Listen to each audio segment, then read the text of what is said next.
여러분, 이쪽으로 가려도 안 되고 저쪽으로 가려도 안 되고, 여러분들이 사업하는데 이렇게 두드려봐도 이 사람 두드려봐도 저 사람 두드려봐도 이 프로젝트로 신제품을 개발해서, 그런데도 계속 안 되면 사업하시는 분들은 공감이 더 많이 될 거예요. 그러면 왜 이렇게 진짜 안 되냐? 참 좀 해주면 안 돼? 막 그렇게 생각할 수도 있잖아요. 그런데 이 바울 일행은 이런 불운한 처지를 우연으로 일축한 것이 아니라 자신들을 그분의 뜻대로 인도하시는 그리스도의 주권적 손길로 인식했다는 거예요. 안 될 때도. 여러분들이 인생 가운데 성령의 견제를 어떻게 민감하게 체크해야 되냐? 상황이 계속 이해할 수 없을 정도로 열리지 않거나, 아니면 어떤 결정을 할 때 계속 마음에 평안이 없이 불편하든지, 그런 여러 가지 양상으로 작용한다는 거예요. 분명한 것은 계속 길이 막힐 때 억지로 내 뜻을 관철시키려고 밀어붙여서는 안 됩니다. 그리고 마음의 평안이 없는 상태에서 중요하게 성급한 결정을 내려서는 안 돼요. 사랑하는 여러분, 최근 여러분의 삶 가운데 열릴 듯 하나 아직 막혀있는 부분은 없으십니까? 아니면 여러분이 원하는 계획과는 전혀 다르게 상황이 전개되어 당황하는 부분은 없으십니까? 그런데 이럴 때 성령의 인도하심에 민감하게 반응해야 합니다. 사랑하는 여러분, 우리가 길이 막힐 때 어떤 교훈을 명심해야 될까요? 첫째, 주님은 본격적으로 우리를 보내시기 전에 막으셔야 할 때도 많다는 교훈이에요.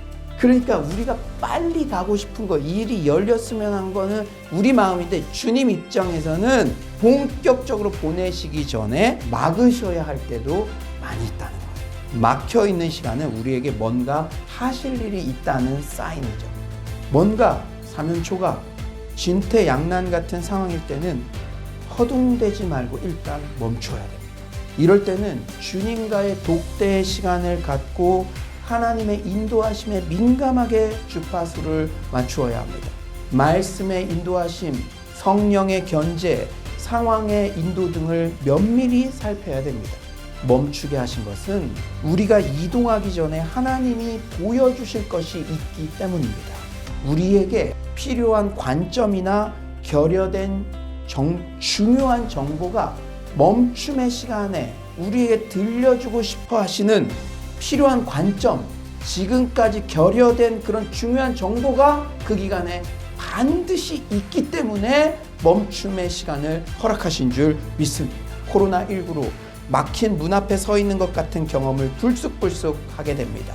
하지만 그런 순간에도 첫째, 본격적으로 나아가기 전에 반드시 하나님의 분명한 인도하심을 확증하기 위해 막힘을 허락하신다는 교훈.